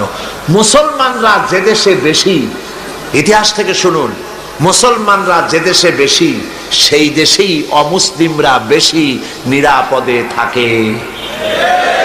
আমার এই কথা ঠিক কিনা বলে? ঠিক কিনা? কেন ঠিক? ঠিক এই জন্য নবীজি বলেছেন, সংখ্যাগরিষ্ঠ মুসলিম এলাকায় যারা সংখ্যালঘু হবে তারা হবে তোমাদের জন্য আমানত। তাদের উপরে জুলুম করবে না, অত্যাচার করবে না। সংখ্যাগরিষ্ঠ মুসলমানেরা সংখ্যালঘু মুসলিমদের উপরে যদি কোনো নির্যাতন করে, জুলুম করে, কিয়ামতের দিন আমি নবী মুহাম্মদ রাসূলুল্লাহ সাল্লাল্লাহু আলাইহি ওয়াসাল্লাম মুসলমানদের বিরুদ্ধে অমুসলিমদের পক্ষ সমর্থন করে সংখ্যাগরিষ্ঠ মুসলমানদের বিরুদ্ধে আল্লাহর দরবারে মামলা দায়ের করব। এ হলো ইসলাম। সুবহানাল্লাহ। এর নামে ইসলাম। কই আমার দেশে, ভারতে, ওই কলকাতায় সপ্তম সংসদে এই বক্তব্য আমি রেখেছিলাম। সেখানে আজান দেওয়া বন্ধ করেছিল মাইকে। শুনছেন আপনারা পত্রিকায়? আজান দেওয়া বন্ধ কেন? শব্দ দূষণ হয়, আজান দিলে শব্দ দূষণ হয়। কপাল পোড়া। আমি পার্লামেন্টে বলছি আজানে শব্দ দূষণ হয়, সেই জন্য মাইকে আজান দেওয়া হয় না। আমার দেশে তো 1 কোটি অমুসলিম আছে। এই 1 কোটি অমুসলিমরা যখন ঢোলে বাড়ি দেয় তখন তো আমরা বলি না যে আমাদের শব্দ দূষণ হয়, আমাদের আজানের ক্ষতি হয়, আমাদের নামাজের ক্ষতি হয়। আমরা কি বলি? আমার ঢাকায়, বরিশালে, পিরোজপুরে দুর্গাপূজার সময় রাস্তা বন্ধ করে দিয়ে মাইক লাগায় গান বাজনা করা হয় 10 দিন। সিলেটে হয় না? হয় কিনা? আজানের সময় মাইক বাজায়, গান দেয়, বাজনা হয়। কোন মুসলমান গিয়ে বলছে না তোমরা বাজাইতে পারবে না? বলেন? বলেছে? এর থেকে শান্তির জায়গা কোথাও আছে? আমি স্পষ্ট করে বলতে চাই, পৃথিবীতে বাংলাদেশের মতো সাম্প্রদায়িক সম্প্রীতির দেশ আর নাই। অরাজকতা সৃষ্টি করার জন্য তারা এই সমস্ত নেতৃবৃন্দকে সামনে এনে আজে বাজে কথা বলে বাংলাদেশের সাম্প্রদায়িক সম্প্রীতি বিনষ্ট করে বিশ্বের দরবারে বাংলাদেশের মর্যাদা ক্ষুণ্ণ করতে চায়, কিন্তু এই চেষ্টা তাদের ব্যর্থ হতে বাধ্য। প্রিয় ভাইয়েরা, আল্লাহ রাব্বুল আলামিন তার কোরআন এবং নবীর সুন্নাহ দিয়েছেন দ্বীন কায়েমের জন্য। সেই দ্বীন যাতে কায়েম না হতে পারে সেই জন্য মৌলবাদ বলা হয়। আমি কত পয়েন্ট ভুলি নেই। আফগানিস্তানের এই ঘটনা কেন ঘটলো সেই কথাই তো বলতেছিলাম। ওইখান থেকে ঢোলের বাড়ি পর্যন্ত আসছি, এখন আবার চলেন সেখানে। ওরা নির্বিচারে একটা দেশ শেষ করে দিল। আমি যেটুকু বুঝেছি ওদের আসল টার্গেট ওসামা বিন লাদেন নয়, ওদের আসল টার্গেট হচ্ছে ইসলাম, ইসলামী আন্দোলন এবং মধ্য এশিয়ার তেল সম্পদ আসল টার্গেট। কিন্তু আল্লাহ পাকের চাইতে শক্তিশালী পৃথিবীতে আকাশেও কেউ নাই, জমিনেও কেউ নাই। তুমি যত বুদ্ধি করবা, যতই শক্তি ক্ষমতা দেখাবা, আল্লাহ পাকের সামনে কিছুই কুলাবে না। ঘটনা অন্যরকম ঘটতেছে, অন্যরকম ঘটতেছে। কিরকম? আমেরিকা বিশাল দেশ। আমি আমেরিকার 22টা স্টেট সফর করেছি। বিশাল দেশ। কয়েকটা দেশ নিয়ে একটা মহাদেশ হয়, আর আস্তা আমেরিকা একটা মহাদেশ নিয়ে একটা দেশ। আমি আমাদের দেশটা কট্টুর দেখেন। ঢাকা থেকে যদি F-28 বিমানে করে যদি আপনি বাংলাদেশ থেকে রওনা করেন, দেশ ছাড়তে চান, আধা ঘন্টা কি 35 মিনিট সময় লাগবে। ডিসি ট্রেনে যদি ওঠেন তাহলে 20 মিনিটের মধ্যে বা আধা ঘন্টার কাছাকাছি সময় দেশ শেষ হয়ে যাবে। যদি আপনি ফাইটারে ওঠেন মাত্র 9 থেকে 11 মিনিটের মধ্যে বাংলাদেশ শেষ হয়ে যাবে। এই হলো আমার দেশ। আমেরিকা একটা দেশ। নিউ ইয়র্ক থেকে প্লেনে চড়েছি ক্যালিফোর্নিয়া যাওয়ার জন্য 7 ঘন্টা সময় লেগেছে। একটা দেশ, একদিকে আটলান্টিক মহাসাগর আর একদিকে প্রশান্ত মহাসাগর। কি বিশাল দেশ! এই দেশের মানুষগুলি সব বেকুব নয়, পাগল নয়। আফগান নিরীহ এই মুসলমানদের উপরে, দেশগুলির উপরে আক্রমণ এবং একটার পর একটা দেশের উপরে আক্রমণ করার পরিকল্পনা দেখে সেখানকার লোকেরা চিন্তা ভাবনা করছে, কেন মুসলমানদের উপরে আক্রমণ হচ্ছে, বিষয়টা কি, এরা কি মৌলবাদ, কি সন্ত্রাস, টেররিস্ট শুধু মুসলমান, শুধু ইসলাম, আর কিছু নাই পৃথিবীতে, কেন, কারণটা কি? তারা খোঁজ করা শুরু করেছে, ইসলাম জানার চেষ্টা করছে। আমাদের কাছে রিপোর্ট এসেছে ইসলামী বইপত্র, কোরআন শরীফ আর ইসলামী বইপত্র আমেরিকায় দেধারসে বিক্রি হচ্ছে, আগের তুলনায় 50 গুণ বিক্রি বেশি হচ্ছে। এবং 11ই সেপ্টেম্বরের ঘটনার পর থেকে নিয়ে এই পর্যন্ত আমেরিকান খ্রিস্টান মুসলমানদের ইসলাম গ্রহণ করার হার 4 গুণ বেড়ে গেছে। ঠেকাবে কি করে?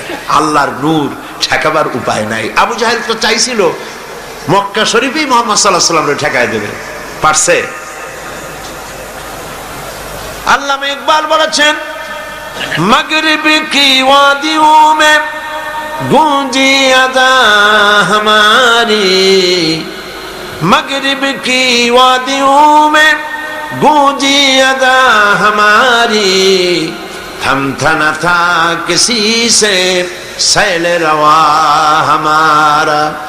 প্রাচ্য এবং প্রতীচ্য, পাহাড় এবং পর্বতে, ইথার এবং বাতাসে রণিত, অনুরণিত, ধ্বনিত, প্রতিধ্বনিত হয়ে বিশ্বের চতুর্দিকে ছড়ায় পড়বে আমার আজানের আওয়াজ, কেউ ঠেকাতে পারবে না।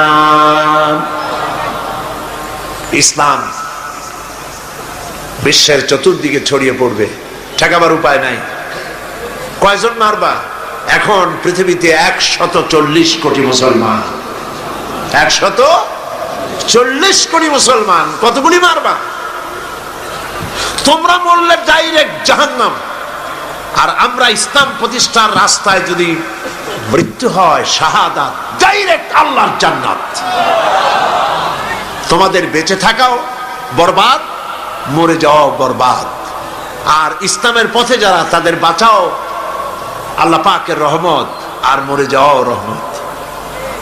সেই জন্যে ইসলামের পক্ষে আজ সারা বিশ্ব ইসলামের বিপক্ষে কাজ করছে, আর মুসলমানদেরকে এই সময় ইসলামের পক্ষে টিকে থাকতে হবে, ইসলামকে জানতে হবে, বুঝতে হবে, ইসলামের উপরে টিকে থাকতে হবে। তাহলেই আমাদের বিজয় অতি সন্নিকট। আমার তো মনে হয় আর বেশি দেরি লাগবে না, ইসলামের বিজয়ের একটা সময় এসে গেছে ইনশাআল্লাহ। মায়ের যখন প্রসব যন্ত্রণা শুরু হয় তখন বোঝা যায় বাচ্চা হইতে আর সময় লাগবে না, ঠিক কিনা? ঠিক কিনা? আজ পৃথিবীর প্রসব যন্ত্রণা শুরু হয়েছে, তাম পৃথিবীর চতুর্দিকে মুসলমানদের উপরে জুলুম অত্যাচার শুরু হয়েছে। এই জুলুম অত্যাচারের মধ্য দিয়ে আগামীকাল যে সূর্য উদিত হবে, সেই সূর্য হবে ইসলামের জন্য, আল্লাহর দ্বীনের জন্য, মুসলমানদের জন্যই সেটা হবে। তামাম পৃথিবীর বুকে আল্লাহর দেওয়া বিধান ও কোরআনের রায় কায়েম হওয়ার জন্য সময় আর বেশি দূরে নয়। এজন্য মুসলমানদেরকে ঐক্যবদ্ধ হয়ে নবীর পথ ধরতে হবে, নবীর রাস্তা ধরতে হবে।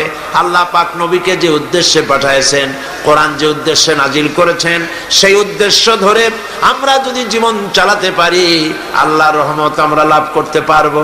আল্লাহ পাক আমাদেরকে, আল্লাহ পাক বলেছেন কোরআনে কারীমের মধ্যে, ওয়া কানা হাক্কান আলাইনা নাসরুল মুমিনিন।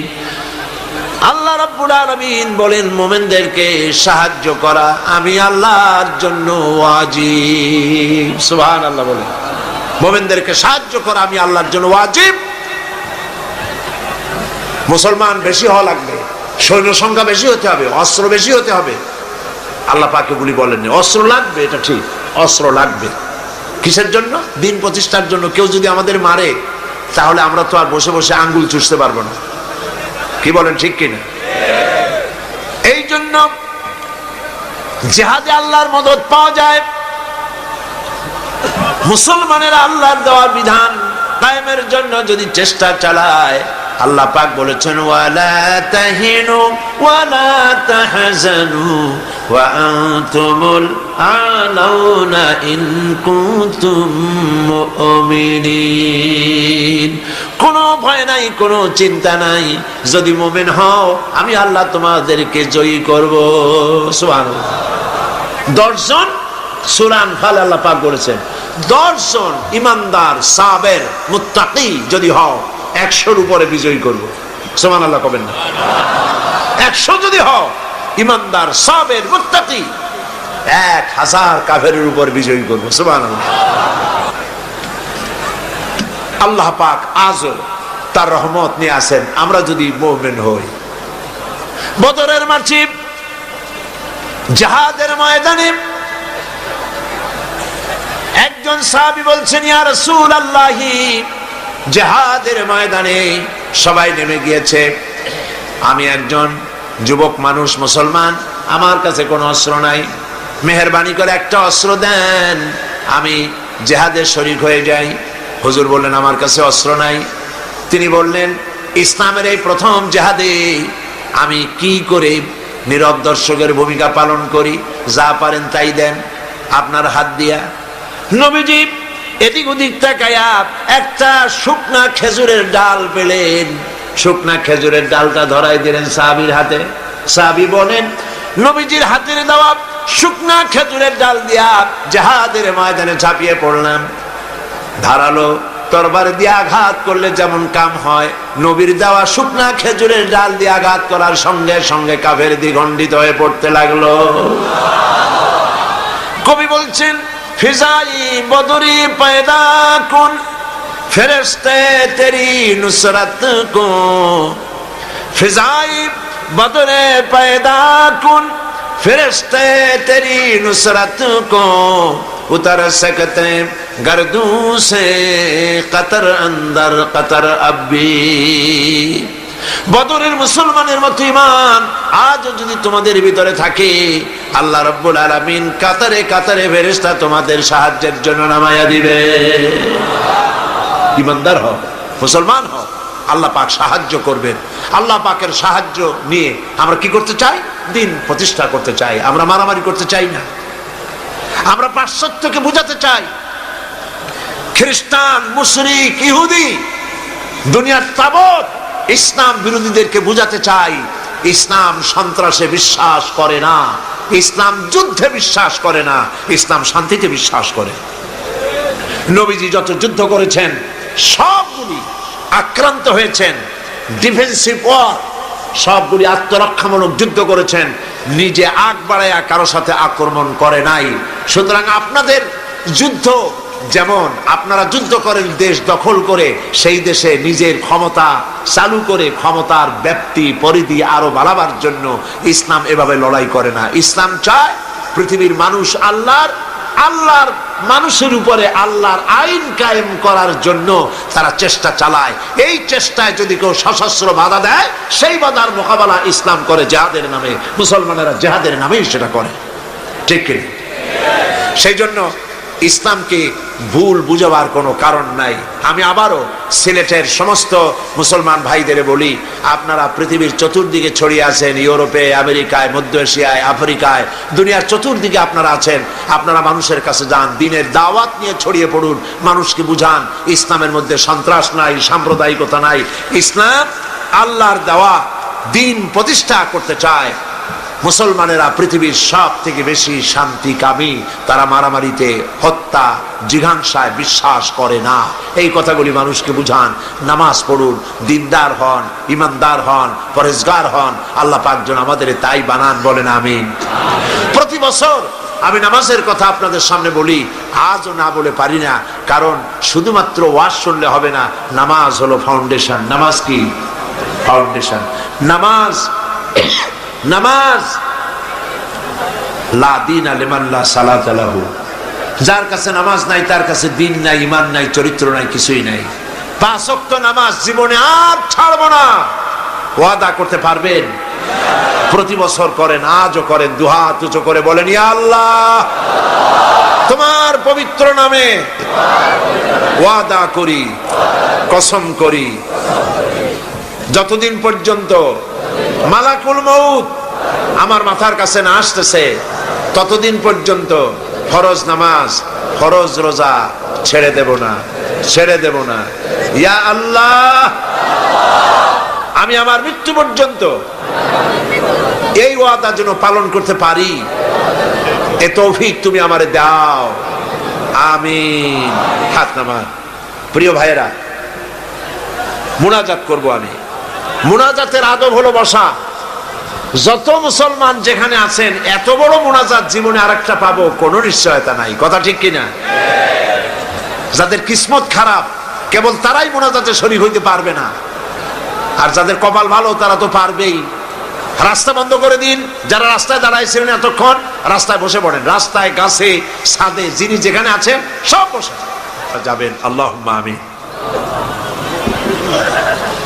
রব্বানা যালামনা আনফুসানা ওয়া ইন লাম তাগফির লানা ওয়া তারহামনা লানাকুনান্না মিনাল খাসিরিন।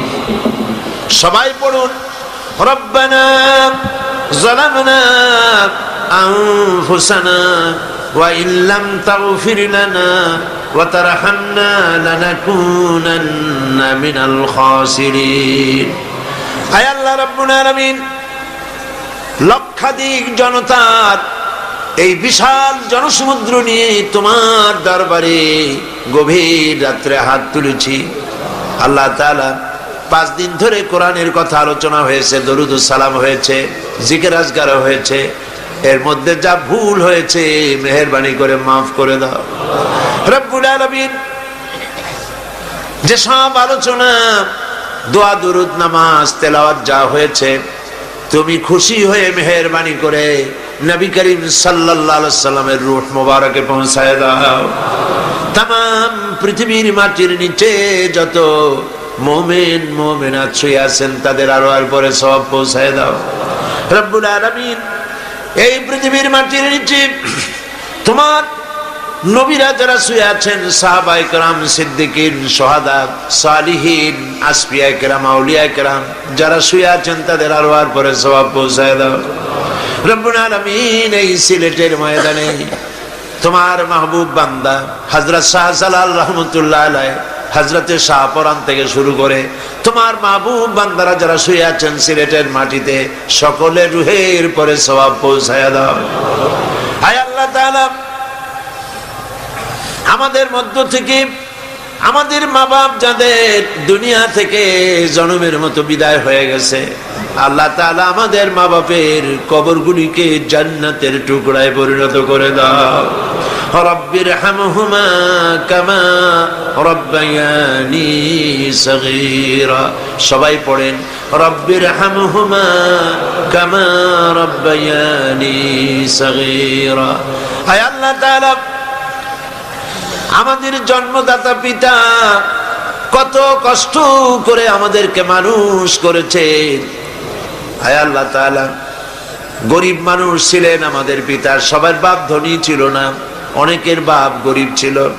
ধান বিক্রি করে, চাউল বিক্রি করে, নারকেল সুপারি বিক্রি করে কোন রকম করে জীবন চালায়ছে, আমাদের লেখাপড়ার খরচা দিয়েছে। মাথায় পিঠে হাত বুলাইয়া কত দোয়া করেছেন, কত আশা করেছেন ছেলে ভালো হবে, ছেলে আল্লাহর খাঁটি গোলাম হবে। আল্লাহ তাআলা এইভাবে বাপ স্নেহ দিয়া যত্ন করে মানুষ করে দুনিয়া থেকে, বাড়ি ঘর কিছুই নিলেন না, সব ফালায় থুয়ে বিদায় হয়ে গেল। যাবার সময় বালিশ নয়, লেপ নয়, তোষক নয়, টাকা নয়, পয়সা নয়, কিচ্ছু না, সাদা 3 টুকরা কাপড় নিয়া খালি হাতে বাপ বিদায় হয়ে গেল। আয় আল্লাহ, আব্বা যাদের মারা গেছে কবরটাকে জান্নাতের টুকরা বানাইয়া দাও। রব্বুল আলামিন জনম দুঃখিনী মা 8 মাস 10 মাস মায়ের পেটের ভিতরে থেকে হাঁটু দিয়া পা দিয়া গুতা দিয়া মাকে কষ্ট দিয়েছি। মা ডেলিভারিতে কষ্ট করেছেন, 2-2.5 বছর পর্যন্ত বুকের দুধ খাওয়াইয়া মানুষ করছে। প্রচন্ড মাঘের শীতে, প্রচন্ড মাঘের শীতে মায়ের কোলে থেকে পেশাব পায়খানা করে মায়ের কাপড় চোপড় নষ্ট করে দিয়েছে। মা রাগ করে আছাড় দেন নাই, একটা থাপ্পড়ও লাগান নাই। বাইরে নিয়ে পানি দিয়ে ধুয়ে সাফ করে কান্না মুখে শত চুমা দিয়া হাসি ফুটাইছেন যে মা, ওই মা যার বিদায় হয়ে গেল, কবরটাকে বেহেশতের বাগান বানাইয়া দাও। রব্বির হামহুমা কামা রব্বায়ানি সগীরা। আবারও পড়েন, রব্বির হামহুমা কামা রব্বায়ানি সগীরা। আয় আল্লাহ তাআলা, আমাদের দাদা দাদি নানা নানি আত্মীয় স্বজন পাড়া প্রতিবেশী যার যা মারা গেছে প্রত্যেকের রুহের পরে সওয়াব পৌঁছায় দাও। রব্বুল আলামিন तमाम পৃথিবীর বুকে মুসলমানেরা বড় এতিম অসহায়, দেখার মতো কেউ নাই। আল্লাহ, আমরা মার খাচ্ছি চতুর্দিকে, আমরা বুঝতে পেরেছি আমরা অপরাধী, আমরা গুনাহগার, আমরা মার খাওয়ার উপযুক্ত হয়েছি। রব্বুল আলামিন, আয় আল্লাহ তাআলা, তুমি আজ তোমার আরশে আজিম থেকে সিলেটের মাদ্রাসার মাঠের দিকে তাকাও, রহমতের নজর দিয়া তাকাও। আরশে আজিম থেকে রহমতের নজরে তাকায়া দেখো সিলেটে তোমার বান্দা বান্দিরা কিভাবে কাঁদতেছে।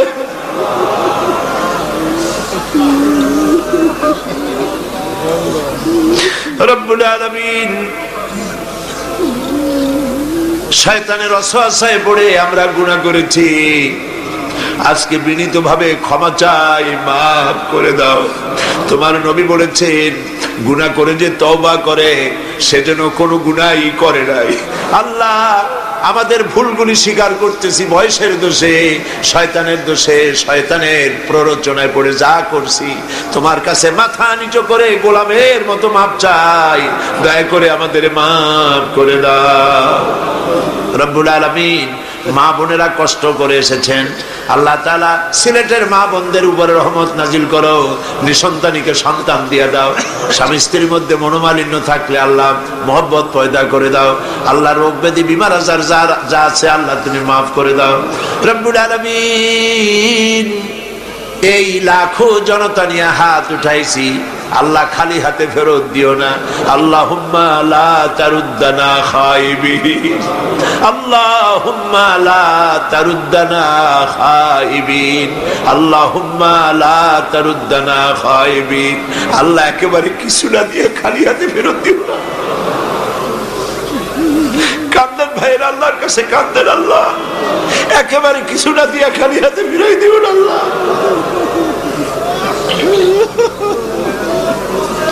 আল্লাহ তাআলা, আমরা গুনাহগার, শর্মিষ্ঠা, লজ্জিত, দুঃখিত, আল্লাহ আমাদের মাফ করে দাও। আল্লাহ, পৃথিবীতে কাফের দিয়ে আমাদের মার খাওয়ায় না, ইহুদি, নাসারা, মুশরিক, নাস্তিক, মুরতাদ এগুলো দিয়ে আমাদেরকে মার খাওয়ায় না। মাবুদ, তুমি আমাদের উপর রহমত নাজিল করো। সমস্ত মুসলমান নরনারী মাথা নিচু করুন, চক্ষু বন্ধ করুন, যা চাইবার চান। আল্লাহ রহমানুর রহিম, গফুরুর রহিম। এত বড় মাহফিলের মোনাজাত আল্লাহ ফিরাই দেন না, দিতে পারেন না। তিনি রহমান রহিম। মাথা নিচু করে, চক্ষু বন্ধ করে, কাঁদতে কাঁদতে যার যা বলার দরকার বলে, দোয়া কবুল হবে ইনশাআল্লাহ।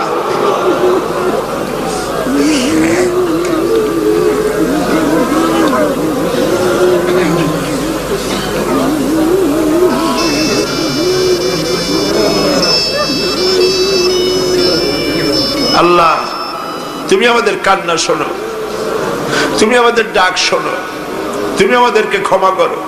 আমাদের বিবি বাল বাচ্চা দিন যা বানাইছো সবগুলিকে দিনদার ইমানদার নামাজি বানাও, পরেশগার বানাও। আরেকটি দোয়া করি তোমার দরবারে, কিয়ামতের দিন যেদিন পায়ের নিচে হবে তামার মতো মাটি, মাথার উপরে প্রকাণ্ড সূর্যের কিরণ হবে, গুনাহগারের মাথার মগজ গলে গলে নাক কান দিয়ে বেয়ে পড়তে লাগবে, জিহ্বাটা কুকুরের মতো ঝুলে নাভিস্থল পর্যন্ত পড়ে যাবে, ময়দানে সাড়া পড়বে পানি পানি বলে। আয় আল্লাহ, ওই দিনে তোমার হাবিবের হাতের কাউসারের পেয়ালা আমাদের নসিব করে দিও। রব্বুল আলামিন যত লোক হাত তুলেছে আল্লাহ সকলকে, আমাদের সকলকে তোমার মকবুল বান্দাদের মধ্যে শামিল করে নিও। আয় আল্লাহ, হজের মৌসুম এবছর নানান রকমের কারণে হজের ব্যাপারে অনেকের অনিশ্চয়তা দেখা দিয়েছে। আল্লাহ তাআলা তুমি দয়া করে পথটা আসান করে দাও। যারাই হজের নিয়ত করেছেন, টাকা জমা দিয়েছেন, যাওয়ার ইচ্ছা পোষণ করেছেন, সমস্ত বান্দা বান্দীদের হজে যাওয়া আসান করে দাও। হাজ্জাম মাবরুর, সাইয়াম মাশকুর, জামবাম মাগফুর নসিব করে দাও। আল্লাহ তাআলা যারা নিয়ত করেছেন, টাকা জমা দিয়েছেন, একজনের জন্য মাহরুম না হয় আল্লাহ তুমি দয়া করে সকলের হজের ব্যবস্থা করে দিও। আল্লাহ তাআলা সিলেটে লক্ষ লক্ষ ভাই বোনেরা বিদেশে থাকেন, আল্লাহ তাআলা সবসময় দেশে আসতে পারেন না, তাদেরকে বিদেশে আল্লাহ পাক তুমি হেফাজতে রাখো। আল্লাহ পাক তাদেরকে আরামে রাখো, শান্তিতে রাখো, ইমানের সাথে তাদেরকে রাখো। আল্লাহ তাআলা এই সিলেটে যারা বসবাস করেন আল্লাহ তাদেরকে শান্তি দাও, সমৃদ্ধি দাও, তাদের প্রতি তুমি রহমত নাজিল করো। আল্লাহ তাআলা সিলেটকে বাংলাদেশের মধ্যে আদর্শ ইসলামী জেলায় তুমি পরিণত করে দাও। ربنا تقبل منا إنك أنت السميع العليم وتب علينا إنك أنت التواب الرحيم سبحان ربك رب العزة عما يصفون وسلام على المرسلين والحمد لله رب العالمين واجعل آخر كلمة عند الموت لا إله إلا الله মুহাম্মাদুর রাসূলুল্লাহ। আসসালামু আলাইকুম ওয়া রাহমাতুল্লাহ।